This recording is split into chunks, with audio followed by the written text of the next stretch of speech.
bashrc. Today, I'm going to show you 4 commands that are the foundation of file management in Linux. And stick around, because I'm also going to answer a real interview question I've been asked more than once. How do you create 1,000 files with one command? Before we start, we may briefly mention ls, pwd, and man.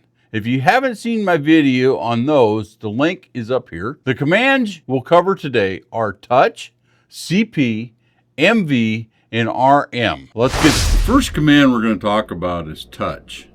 Touch is technically used to update file timestamps, but if the file doesn't exist, it will create it. For example,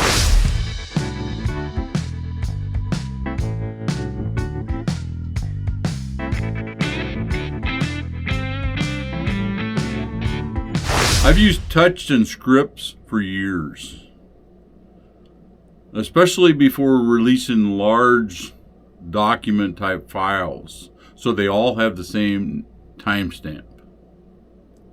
It is also a very simple way to create blank files. And later in this video, I'm going to show you how to create 1,000 files in under a second. So stay tuned. Before we go any farther though, one important thing. The next 3 commands we're going to talk about will do exactly what you tell them to do. By default, Linux will not ask you, are you sure? So everything I'm going to do today is in a test directory. Don't practice these commands unless you know where you are and what directory you're in. I just want to reiterate it. By default, Linux does not ask before copying, moving, or deleting files. Before the end of this video, however, I am going to show you how to set up Linux so it will ask you first before you overwrite something very important. The next command is cp, which stands for copy. I recommend copying files before changing them. That way, if something goes wrong, you still have the original. One important note, cp does not copy directories by default. To copy directories, you need arguments like -r for recursive, r-a for archive. Watch the example.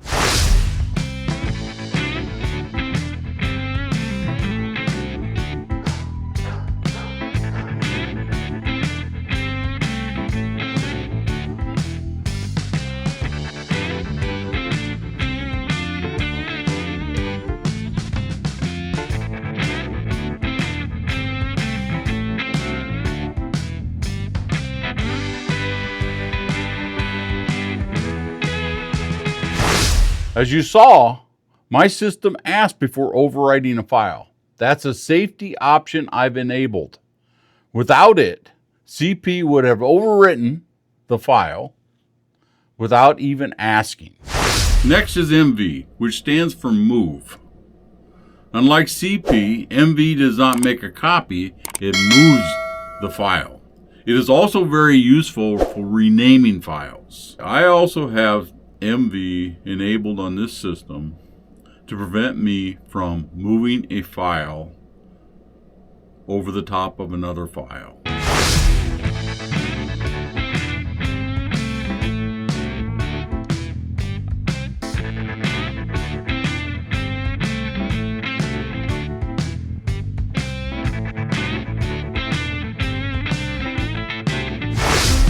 CP and MV are very powerful tools, but the next command is the one you really need to respect. RM is the next command. RM stands for remove. To remove a file, you type RM and the file name. By default, RM does not remove directories. Again, you will need arguments. For directory, -D removes empty directories. -R removes recursive. There is no undo. When a file is gone, it's gone. Before I show you more, I need to tell you something. In the mid-1990s, I was remotely logged into one of my machines. I was new, I was root, and I didn't check where I was. I had a directory full of test logs I wanted to delete. So I typed rm minus rf star. What I didn't realize was that I wasn't in my test directory. I was in the dev directory on the other machine. Back then, reinstalling Solaris wasn't quick. It took about 18 hours to replace the system and all the files that was on it. That's when I learned something the hard way. Linux, Unix will do exactly what you tell them to do. They won't stop you. They won't warn you. They'll just obey.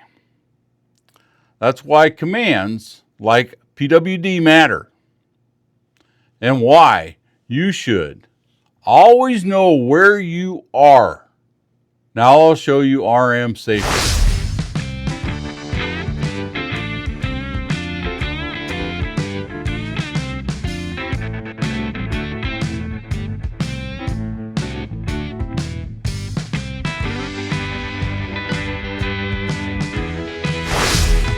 As I promised, I'm going to show you how to create 1,000 files with one command in under a second.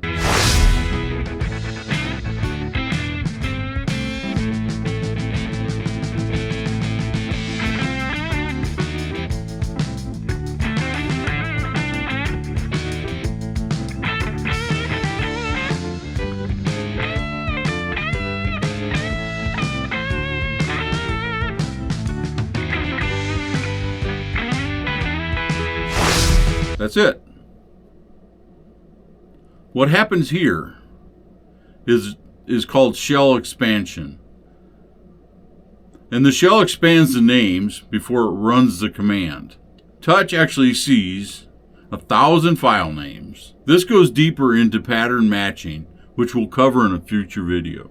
Now, let's remove the 1,000 files. Make sure you check where you're at before you run this command.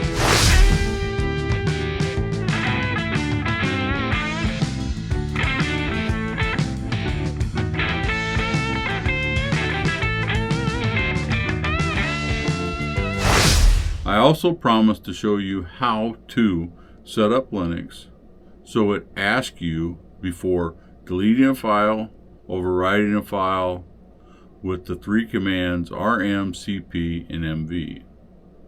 In your home directory, there is a file called .bashrc, which you can add these aliases to.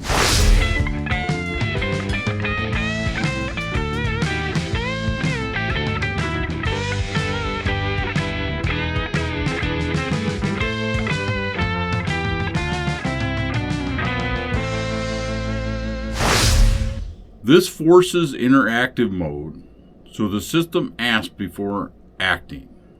Remember, if you use the -F to force, it will not ask you. If you need any help adding these aliases to your .bashrc file, drop me a note below. I will try to help. Today we covered 4 powerful commands: touch, cp, mv, rm. We also talked about knowing where you are in the system, and it matters. If you haven't seen my video, I learned Linux wrong. Here's what actually works. I recommend watching it. Thanks for watching. I appreciate each and every one of you. And until next time, see ya.